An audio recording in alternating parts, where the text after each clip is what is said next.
chers auditeurs, et bienvenue sur Tikatras. Je suis Sifora Ngueya, présentatrice de mission. Aujourd'hui, nous allons parler d'un sujet qui touche le cœur de plusieurs d'entre nous, notre identité en Christ. Et à travers souvent la vie nous apprend à nous identifier par rapport à nos erreurs, nos cicatrices, ou soit le jugement des autres. Mais Christ nous a montré d'autres perspectives où la Bible, l'évangile en question, nous a montré d'autres voies où nous allons comprendre c'est quoi notre identité en Christ.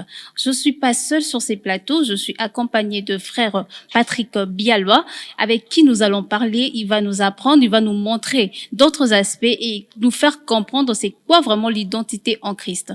Bonjour frère Patrick. Bonjour ma sœur Sephora. Bienvenue sur mon plateau. Merci de nous recevoir. Vous allez bien? Vous êtes à l'aise? Oui, ça va. On peut bien. Je suis vraiment ému par l'accueil.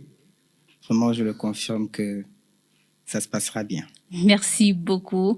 Frère Patrick, nous allons parler de ces grands sujets, notre identité en Christ. Est-ce que vous pouvez nous dire c'est quoi l'identité en Christ?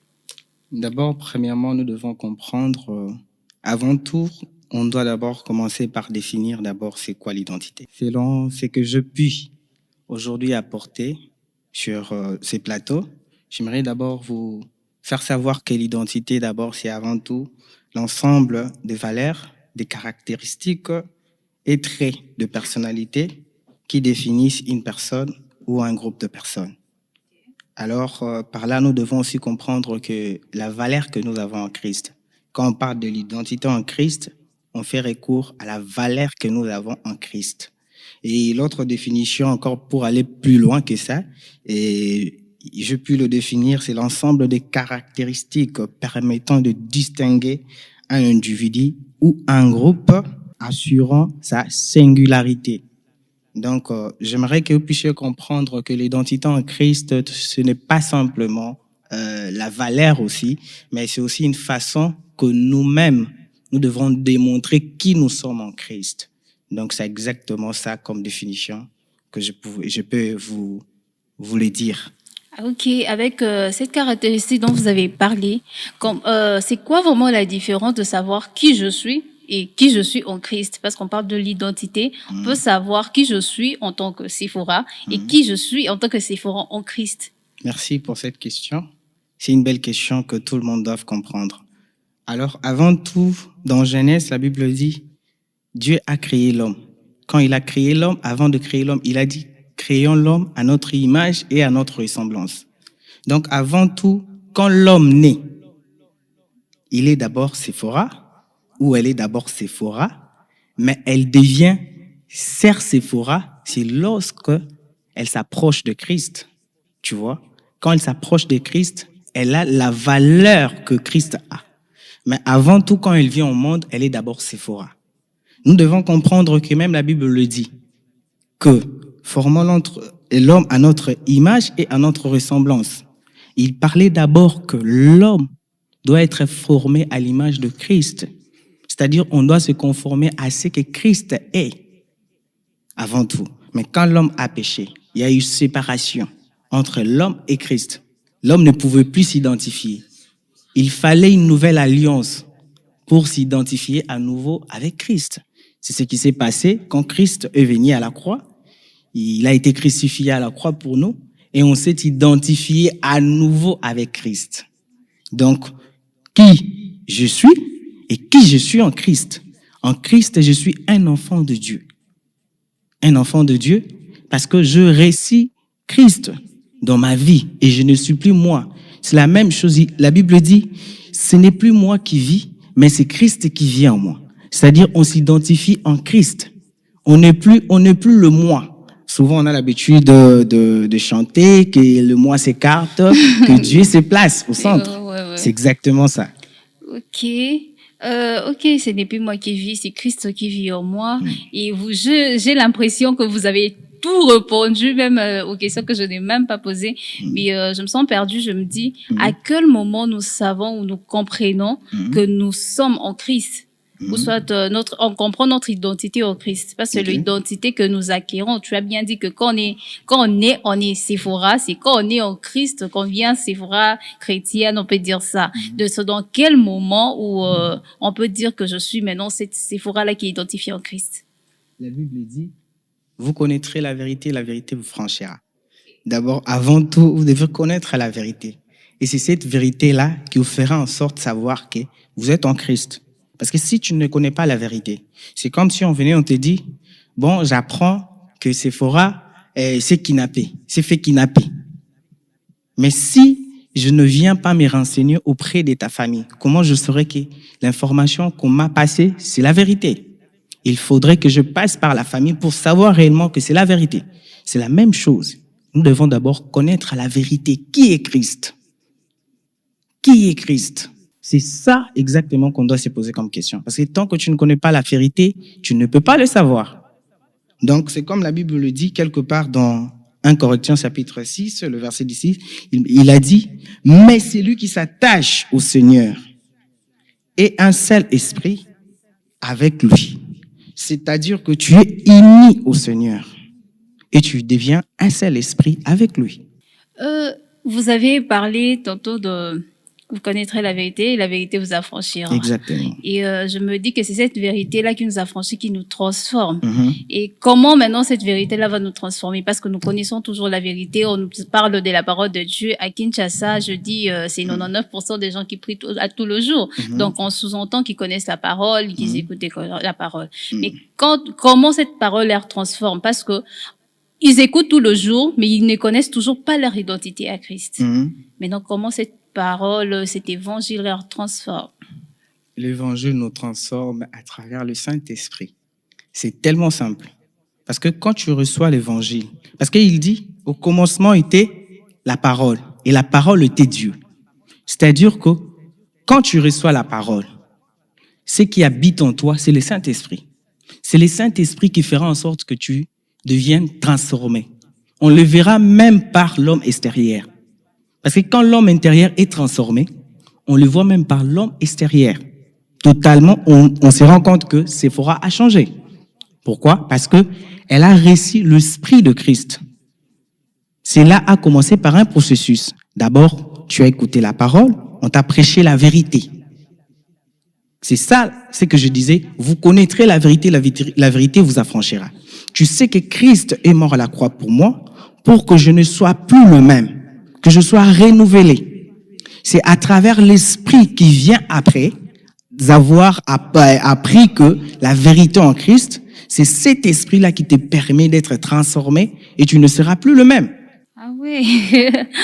En tout cas, c'est vraiment la vérité qui affranchit. C'est quand on écoute, c'est quand on apprend.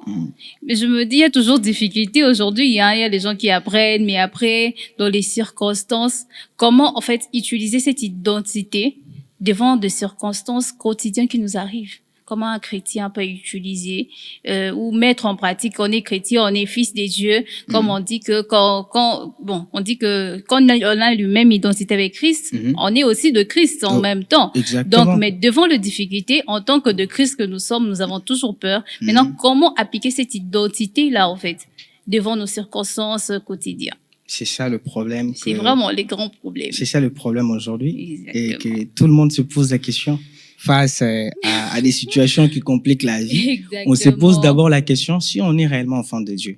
Il y a même de gens qui disent que est-ce que Nzamba Ebinga? Il y a des gens qui se posent courir même derrière le prophète et tout ça pour savoir. Pour savoir réellement qu'est-ce qui se passe dans ma vie, pour savoir c'est quoi ce qui est fait demain pour moi. On se pose tous la question de savoir. Réellement, face à la situation, est-ce que réellement je suis un enfant de Dieu? Moi, je me dis que oui, on est enfant de Dieu. La situation où le problème ne vient pas simplement pour nous mettre hors de nous, mais c'est pour nous éprouver, pour savoir réellement qui est véritable enfant de Dieu, qui s'identifie convenablement à Christ. Parce que si l'Esprit habite en nous, l'Esprit fera en sorte que tu te sentes à l'aise. L'Esprit fera en sorte que tu te sentes chez toi. Parce que je ne peux pas venir dans un endroit où j'appelle chez moi, mais je suis mal à l'aise. Ce n'est pas chez moi. Là où je me sens à l'aise, c'est chez moi. C'est la même chose. Face à la situation, face à des problèmes qui te compliquent la vie, ne te pose pas des questions. Moi, je dirais plutôt, pose des questions à Dieu. Seigneur, qu'est-ce que tu as dit face à ces problèmes? Seigneur, qu'est-ce que tu as dit face à ma situation. Mais nous avons le temps de nous poser nous-mêmes des questions. Est-ce que je suis un enfant de Dieu? Tu trembles face au problème. C'est comme aussi Jésus, quand on est venu tenter Jésus par les diables, il a dit, si tu es réellement enfant de Dieu, est-ce que tu peux faire en sorte que ces pains deviennent, la pierre devienne du pain? Et s'il n'était pas Christ, il allait dire quoi? Il allait se poser autant de questions. Mais ça, c'est la magie qu'il me demande de faire. Mais il savait qui il était. Qui il était. Il était Christ lui-même, dans la chair humaine. C'est comme ça qu'il devrait démontrer sa puissance. Il a dit, tu ne tenteras pas ton Dieu. Et l'homme ne vivra pas de pain seulement. Il a fait sortir des paroles qui pouvaient faire trembler le diable. C'est la même chose avec un chrétien. Face à des situations qui te compliquent, on doit se questionner. C'est dans la Bible. Il a dit, demandez, on vous donnera. Toi, tu n'as pas demandé à Dieu, mais tu attends à ce que les choses tombent du ciel, que tu puisses le recevoir. C'est compliqué. Demande à Dieu. Quelle est ta façon de demander? Tu as des situations qui te compliquent, mais quelle est ta façon de demander? Peut-être que tu as des problèmes, peut-être du boulot, peut-être autre chose que j'allais dire, que les femmes ont souvent l'habitude, que je n'aimerais pas parler par ici. Voilà, Nabalaï. Maintenant, pose-moi la question. Comment tu feras face à cette situation? Tu regardes, peut-être l'âge avance, mais comment tu feras à cette situation? Tu te poses la question dans Kobalakan. Mais les Écritures sont là. La Bible, elle dit, il est bon que l'homme ne soit pas seul, qu'il trouve un être semblable. C'est la même chose. Mais Dieu a déjà placé une personne pour toi quelque part. Mais comment tu dois savoir que c'est la personne? Tu dois interroger les Écritures. Qu'est-ce que la Bible dit? Un chrétien doit se marier entre eux chrétiens. Tu as un frère qui est là, il est bien, il se comporte bien. Vas-y, va prier. La Bible est simple. La Bible a tout mis dedans. Peut-être tu veux aussi mettre Dieu en défi, trouver quelqu'un qui va convertir. On ne sait jamais.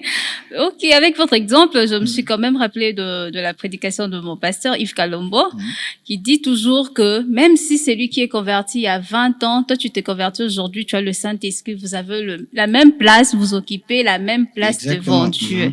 Donc on n'a pas peur parce que celui-là est ancien, celui-là est aujourd'hui. Mais je me dis, quelles sont peut-être, tu peux nous énumérer des situations qui rendent froid ou qui fait au moins balloter le chrétien aujourd'hui?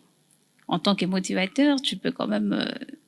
Aujourd'hui, c'est devenu tellement difficile Okay. pour chaque chrétien et chaque croyant. Des situations existent tellement au point que on se pose des questions. Si on avait suivi l'autre chemin, ça allait être plus simple que ça.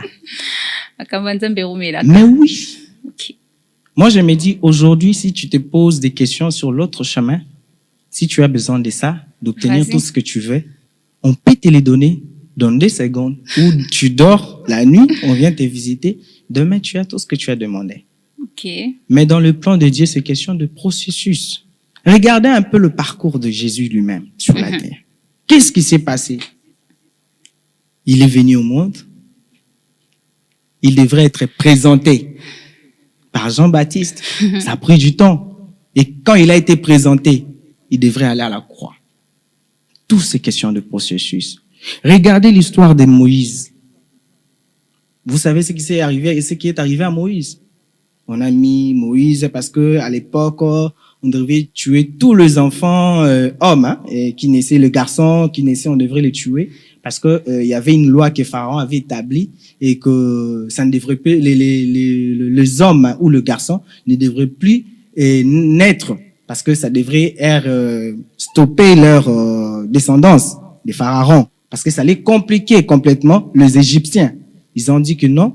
Les enfants d'Israël qui étaient dans leur pays, ils se disaient que ces enfants d'Israël, ils risquent de prendre l'emprise de notre royaume. On devrait faire en sorte qu'on élabore une loi qui faisait en sorte que lorsque un enfant garçon vient au monde, qu'on puisse les tuer. Ce qui est arrivé à Moïse, c'est quoi? On a pris Moïse, on a mis dans un panier, on a laissé couler dans l'eau. Mais qui connaissait que Moïse était dans le plan de Dieu? Personne. C'était un processus. Et il est arrivé. Vous savez, ce qui est arrivé, c'est quoi? Moïse a été nourri dans la maison de Pharaon. Il a été nourri dans la maison de la même personne qui avait établi la loi. Mais il a été nourri. Et qu'est-ce qui s'est passé? Comment? Il devrait d'abord tuer un Égyptien pour en sorte qu'il puisse prendre fuite, qu'il aille se rencontrer avec Dieu. Mais quand il était dans la maison de Pharaon, est-ce que Dieu avait visité Moïse? Non. C'est question de temps. Tu as besoin que Dieu fasse quelque chose pour toi. Il ne le fait pas tout de suite. Il attend peut-être le bon moment. Mais nous, qu'est-ce qu'on doit se poser comme question et qu'est-ce que nous devons faire pendant ce temps où la processus est en marche, où la procédure est en train de prendre forme? La seule façon que nous devons faire, c'est de venir dans les Écritures. Médite la parole. Qu'est-ce que la Bible dit? Tu médites. La Bible dit que le jeûne, affectionnez-vous aux choses de Dieu. Exactement. On est encore jeune, mais on veut tout de suite avoir le mariage. On est encore jeune, on veut tout de suite avoir du travail. C'est compliqué. On veut réussir tout de suite d'un coup. C'est compliqué. C'est compliqué, ça ne vient pas comme ça. Si tu veux réussir d'un seul coup, là, tu dois aller sur l'autre chemin pour le recevoir. Vous connaissez l'histoire de Moïse, ce qui est arrivé après. C'est ça exactement. C'est ça la façon dont je vous ai expliqué comme exemple que vous devez savoir comment Dieu traite avec un homme. Et c'est la même chose qui est arrivé avec Joseph. Il était avec ses frères, il avait des songes, mais il ne savait pas qu'il devait sauver sa famille et tout un pays. Vraiment.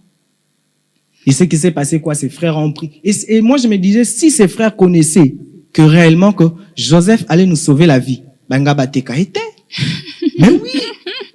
Mais c'était dans le plan de Dieu. Dieu avait déjà établi ça, qu'il devrait passer par là. C'est tout un processus. Toi, peut-être tu arrives dans des circonstances où des choses arrivent. Tu passes dans des moments difficiles. Tu commences à abandonner. C'est ça le vrai problème. Est-ce que réellement tu es un chrétien? Parce que la Bible dit, les épreuves viendront pour attester notre foi. On veut se rassurer réellement que est-ce que ce que Séphora a appris, elle est forte maintenant pour affronter la vie. Elle est maintenant forte pour affronter les situations. Vous voyez, c'est la même chose aujourd'hui dans nos écoles, universités. Il arrive des fois, après avoir appris ou après la formation, nous passons par un examen, par des tests pour savoir réellement ce que tu as appris.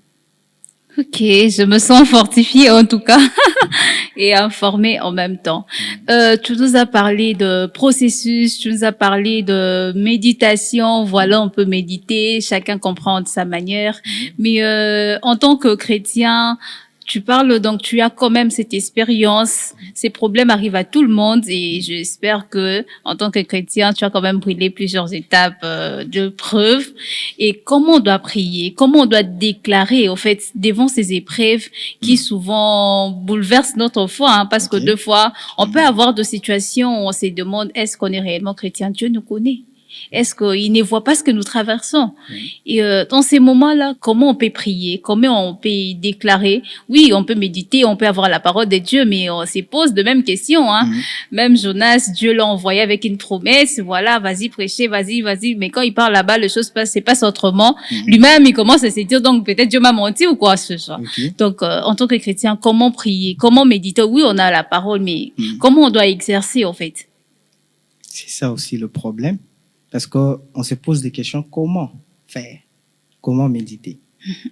La même Bible dit, nous devons soutenir le faible. Exactement. Au début, vous aviez parlé que même celui qui a écrit actuellement et celui qui avait écrit avant, on est tous de la même position ou la même longueur. Devant Dieu. C'est vrai. Mais aussi, il y a de faibles parmi nous. Exactement. Il y a des forts, il y a de faibles parmi nous. Maintenant, comment faire pour prier ou comment faire pour méditer? Nous devons aller vers le fort. Le fort actuellement, peut-être entre nous, frères et sœurs, nous nous doutons. Peut-être je me dis, moi j'ai le Saint-Esprit, la sœur Sarah n'a pas le Saint-Esprit. Il va prier pour moi, est-ce que Dieu le connaît? Oui, il y a comme chez moi à la maison, j'ai souvent l'habitude de faire des blagues avec des cousines, de frères qui viennent. Et si tu veux savoir quelqu'un qui a le Saint-Esprit, essaye de lui piétiner. pour savoir si la personne est le Saint-Esprit. Parce que, au piétiner, dans son yatayo. Non, tu essaies de le faire de façon inattendue. Pour voir tu cette verras sa réaction. réaction. Si réellement cette personne a le Saint-Esprit. Mais si la personne a le Saint-Esprit, Mais ça c'est arrive direct. même en route, on va te regarder d'une manière là. Mais oui! Mais ça arrive aussi des fois Oui. que quelqu'un trébuche, il te fait un coup, il te piétine, il te demande pardon, tu dis, je vous en prie, ça Ouais, passe. il m'a fait payer l'haricot marché, hein. Ça C'est passe, ça compliqué. arrive, ça passe. Deux Ouais. fois, moi, ça m'arrive, en cours de route, quelqu'un me piétine. Oh non, désolé, je vais suivre. J'ai dit, non, désolé, allez-y. Nous devons savoir si réellement a le Saint-Esprit. Donc, comme je disais, pour rentrer sur notre thème, comme je disais, donc pour se relever, comme vous venez de le dire, pour méditer la parole, ou soit pour avancer, et comment prier, comme vous venez de poser cette question, alors nous devrons nous associer avec ceux qui sont forts.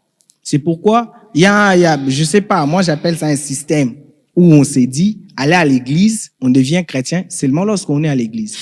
Mais oui.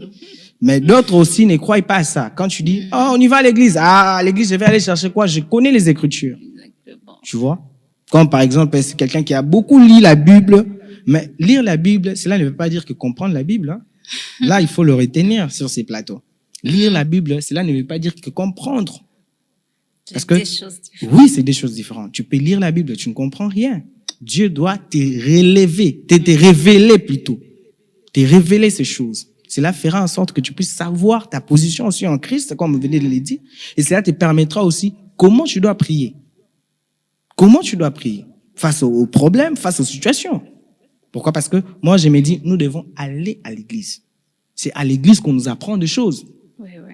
Nous partons à la formation pour apprendre des choses. Tu ne peux pas recevoir un brevet, tu es à la maison. Sur ton lit, La tu foi reçois vient de ce qu'on attend. oui, tu reçois un brevet, tu dis oui, j'ai appris. Non, tu dois aller dans un centre. Oui, oui. Et puis là-bas, à la fin, on va te donner un brevet. C'est la même chose. Dans le corps de Christ, nous devons aller à l'église pour être édifiés. Parce qu'à l'église, le pasteur a tout le temps pour sonder les Écritures. Maintenant, quand tu restes à la maison, avec ta situation, tu es un enfant de Dieu, tu es un chrétien, tu dis tu as le Saint-Esprit. Tu es édifié comment? Et comment tu vas prier? Et face au problème, tu vas trembler. Jésus a dit, venez à moi, venez à moi. Est-ce que c'est bon? Attendez, je viendrai chez vous à la maison. Non, non, vous venir. Venez à moi. Venez à l'église. Oui, on sait qu'à l'église, il y a des choses qui se passent, mais on vient à l'église pour apprendre comment nous devons prier. Comment nous devons prier. Comment nous devons méditer. C'est ça l'église, c'est ça le travail de l'église. Parce que aujourd'hui, les gens se disent, je ne peux pas aller à l'église parce qu'il y a des situations qui se passent à l'église. Il y a Parce des que les choses. chrétiens même, eux-mêmes ne vivent pas bien. Oui, ne vivent pas bien. Et puis, quand je pars à l'église, au lieu de me prêcher ce qu'il faut, on me dit, amène autant d'argent et tu verras un miracle C'est un de autre Dieu. problème. C'est ça un autre problème. Vous voyez? Donc, c'est un peu ça. Pour savoir comment prier, nous devons aller à l'église.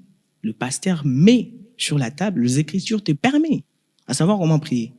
Les disciples ont demandé à Jésus, comment nous devons prier, Père?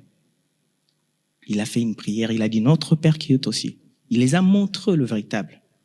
Parce que si un chrétien sait prier face au problème, cela te permettra. Parce que je me dis, quand tu connais déjà ton identité en Christ, ça te permet aussi à mieux prier.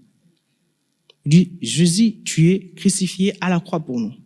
Tu as dit, l'or et l'argent t'appartiennent. C'est-à-dire, l'or et l'argent doivent venir à moi. Tu vois? C'est déjà une prière. Je te réponds aussi à ta question. De façon, c'est déjà une prière à faire. Tu dis, tu as dit, il n'est pas bon que l'homme soit seul. Alors, Seigneur, envoie-moi un aide semblable. Tu vois? Du coup, tu fais la prière concernant le mariage. Seigneur, tu as dit que l'homme mangera à la sueur de son front. Je ne peux pas rester le main vide. Je ne peux pas aller dans la maison de l'Éternel main vide. Seigneur, aide-moi à recevoir un boulot, un travail qui me permettra en sorte de commencer aussi à contribuer et aussi à prendre soin de moi-même. C'est ça ce qu'il faut. Tu vois? Tout ce que je viens de vous dire, ce sont les Écritures. L'homme ne mangera pas la sueur. Ce ne sont pas des paroles que j'ai organisées pour parler. Ce sont les Écritures. Ce sont des versets bibliques C'est qui normal, existent. on fait face d'un homme qui a la connaissance. Ok, je me dis que Avec vos propos, c'est une bonne compréhension de son identité, influence même nos choix, influence, est-ce que cette identité-là peut même changer notre vision ou notre mission, vocation sur cette terre? On avait d'autres visions, mais quand on se connaît en Christ, Christ nous emmène à une autre vision. Ça ne change pas ou voilà, on peut se dire on est né. Il y a d'autres personnes qui, quand ils naissent, leurs parents disent, moi Dieu m'avait dit que c'est comme ça, comme ça. Mais quand peut-être tu te connais seul, et puis Christ te dit autre chose, tu vois, ça peut pas dérouter. J'aimerais Même comprendre, vous avez dit que... avec votre propos, vous avez bien dit que j'ai compris que connaître notre identité influence même nos choix, influence notre vie au fait. Exactement. Donc on essaye de prier, non pas comme ces gens qui disent ça là écolo, non. Dieu t'a dit c'est que tu es en Christ et tu vas déclarer par rapport à ça. Et maintenant, disons que tu as tes propres vocations en tant que chrétien. Faut-il abandonner, tu vas abandonner ta vocation pour suivre ce que Christ a dit? Ou soit ça change au moins notre vocation, en fait, si je peux dire. Voilà le vrai problème. Ouais. Des fois, quand on vient au monde, au début, quand on est encore jeune, nous ne connaissons rien. Et quand on suit le chemin de Dieu, chaque chrétien doit se poser la question, quelle est sa mission sur la terre? Est-ce que tu t'es déjà posé la question, quelle est ta mission sur la terre? Et Dieu t'a dit ta mission, c'est ça. Ça t'est déjà arrivé? Oui, oui. Oui. Moi, ça m'est déjà arrivé. J'étais en train de prier. J'ai jeûné pendant 3 jours. J'ai prié à 6 heures. J'ai prié à 9 heures. J'ai prié à 12 heures. J'ai prié à 18 heures. J'ai prié à 0 heure. J'ai prié, j'ai jeûné. Je mangeais que les soirs vers 18 heures. Je mange. Et j'ai prié. Je ne priais pas par sentiment. C'était pour savoir quelle est ma mission. Parce que j'étais dans la confusion totale. J'étais dans la confusion totale. En tant que chrétien d'abord, quand on vient au monde, et que tant que tu ne sais pas ta mission principale que tu es venu faire sur la terre, tu vas embrasser plusieurs branches à la fois. Moi, je me disais peut-être que je serais un footballeur. Il m'est arrivé, je jouais au foot à un moment. Okay. J'ai embrassé karaté. J'ai commencé à faire les karatékas. Je me disais peut-être je serais là-bas. Et je me suis retrouvé dans ces choses-là. Je ne suis plus dedans. À un moment donné, je commençais à me dire que je vais faire la politique. Mais je me sens mieux quand il s'agit de parler de Christ. Okay. Je me suis rendu compte de ça parce que quand j'ai prié, le Seigneur m'a répondu. Moi, je me dis, deux fois, quand on a l'intimité tellement forte avec Dieu, il vous parle. Et quand il vous parle, vous devez comprendre. Il ne viendra pas avec sa robe pour te parler, pour que tu puisses savoir que réellement c'est lui. Il faut avoir la sensibilité aussi. Hein. Mais oui, il faut être disposé pour entendre la voix de Dieu. Est-ce que la voix que j'entends? Tu peux peut-être me parler, mais moi, je connais la sœur Sephora. Je mange avec elle et on se promène ensemble. Mais à un moment donné, tu déclenches un truc, j'entends cela, je comprends que ça, c'est la voix du Seigneur. Ça, c'est la voix du Seigneur. Parce que tant que tu ne sais pas la voix de Dieu en toi, comment tu sauras ta mission sur la terre? Beaucoup de chrétiens embrassent des carrières qui ne sont pas le leur. Par exemple, tu es là en train d'animer une émission en Christ. Mais tu devais peut-être te dire, non, moi je serai journaliste à la RTNC pour faire la politique. Mais alors que Dieu attend de toi ici. Beaucoup de gens confondent des fois leur mission. C'est qu'un chrétien doit se poser, ou un enfant de Dieu doit se poser. Quelle est ma mission sur la terre? Merci beaucoup, frère Patrick. Nous voilà à la fin. L'heure court très vite. Quel est ces mots de la fin? Tu regardes la caméra, tu nous dis ce qu'on doit comprendre par rapport à ces sujets.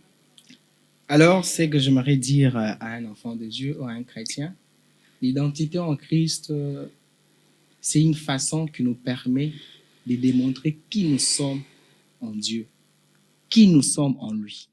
C'est ça notre identité en Christ. Qui tu es? Tu es Dieu parce qu'il a dit que tu es un, uni avec le Seigneur. C'est-à-dire tu es un, tu deviens aussi un Dieu. C'est clair, tu deviens aussi un Dieu. Il a dit, vous connaîtrez la vérité vous affranchira. Tu as connu la vérité te dit que tu es un Dieu parce que tu es un avec lui. Il a dit, formons l'homme à notre image et à notre ressemblance. C'est-à-dire, tu es uni désormais avec lui.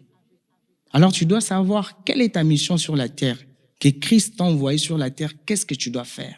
C'est quoi ta mission? Oui, ça peut arriver que, en tant qu'un enfant de Dieu, en tant que jeune, nous avons des ambitions à faire, nous avons des choses à accomplir pour avoir du succès. Mais tu dois aussi savoir d'abord c'est quoi la mission que Dieu t'a envoyée sur la terre.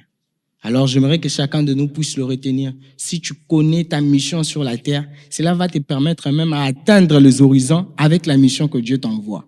Parce que si tu ne connais pas ça, tu peux vivre comme tout le monde. C'est ce qui est arrivé à Jonas. Il était en train de fuir, alors que Dieu attendait de lui d'aller prêcher la bonne nouvelle là-bas. Vous connaissez l'histoire de Jonas, ce qui s'est passé. Donc, un chrétien doit savoir c'est quoi sa position en Christ. Il doit savoir quelle est ma mission en Christ. Quelle est ma mission sur la terre. Qu'est-ce que je dois faire? Comment je dois me positionner? Comment je dois marcher? C'est ça ce que j'aimerais te dire. Merci. Nous voilà à la fin de notre émission. Un grand merci à Frère Patrick Bialou qui nous a parlé avec beaucoup de profondeur, de clarté, de sensibilité. Nous avons compris que notre identité, ce n'est pas nos circonstances, ce n'est pas ce que nous vivons, nos échecs, la honte, c'est que ta voisine ou ton voisin dit sur toi ou la mauvaise réputation auquel nous faisons tous, on souffre tous de mauvaise réputation, de mauvais jugements des autres, mais notre identité se repose en Christ. Qu'est-ce que Christ a dit pour nous? Qu'est-ce que Christ c'est que Christ a fait à la croix pour nous? Ce qu'il a dit que nous sommes, c'est ça notre identité. Ce n'est pas ce que toi tu penses là. Ce n'est pas la difficulté dont tu passes maintenant, mais c'est ce que Christ a dit derrière cette difficulté. Tu cherches quoi? Demande à Dieu, lis la parole. Frère Patrick nous a demandé de méditer, de déclarer la parole de Dieu. Quand tu déclares la parole de Dieu, tu es plus rassuré. Tu crois que Dieu est de ton côté et il va te répondre. Il répond à tout le monde. Il n'est pas un Dieu qui choisit, mais il est disponible. Il a juste dit, cherchez-moi, vous me trouverez. Donc, un grand merci et à la prochaine.